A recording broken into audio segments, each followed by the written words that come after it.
somebody come up and grab the mic and they tell somebody, they'd be like, this person on this table, and then they'd hand me the mic back. Like, oh, this is fucking great.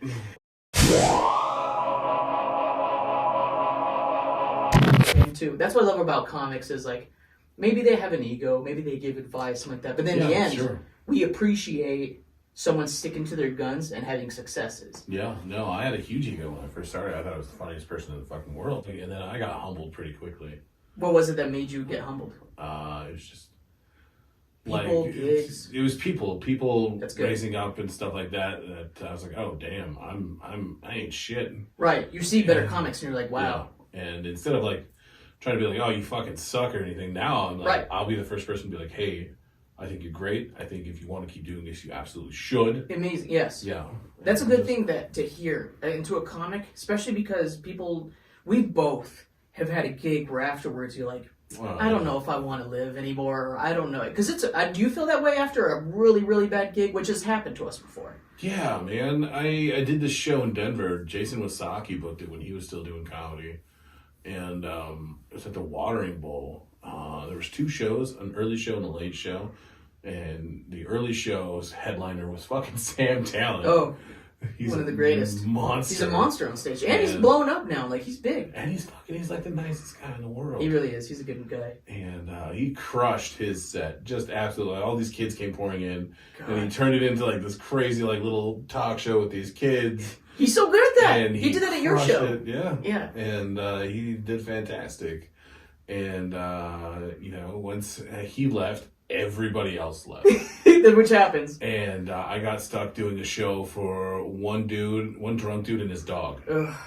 And they wanted me to do 30 minutes. And I was just like, you want me to have a conversation with this guy for 30 fucking minutes? That's what people don't realize. It's not a gig anymore. It's a conversation. So what do you want me to tell you, guy? And I tell him a joke and be like, I didn't like it. And I'd be like, fuck. Okay, thanks. Maybe you'll like this one. I don't understand. Go bit to bit, like, looking at him for his reaction. Pretty much. He was my research and development crew that day. Would you consider that for sure one of your hell gigs? Yeah, and then there was one I produced that was the worst show I'd ever put on ever. Tell me. I did one at the Corner Pocket or wherever it is now. It's demolished. Southside? No, it was up here. Oh, Belmont. Yeah. They got rid of it? Yeah, it's demolished now. So keep going. No, dude was like, yeah, let's do a comedy night. I'll have you down here. We'll do a rib dinner. It'll be $15 for the dinner and a ticket. We'll make sure your comedians get paid. Which is always nice. Yeah, absolutely. So like, sweet. So we get there. We've been triple booked. It's league night and there's a music act. You cannot do pool. You cannot do music and do stand-up. Yeah. What the fuck? And he never told you this. No. And then I show up. He's making ribs. He's like, it's going to be great. No. It's going to be great. That's what frustrating, dude. And I was like, okay, well, where's the equipment? Because he was supposed to supply it. He's like, oh, I totally spaced it. Will you see if the band will let you use it? Oh, my God. And so we used the band's mic. They were kind enough to let us use the mic. I know.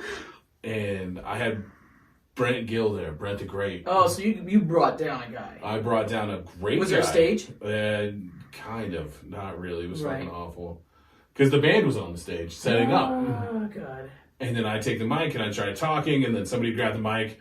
Somebody come up and grab the mic, and they'd tell somebody, be like, this person on this table, and then they'd hand me the mic back. Like, oh, this is fucking great.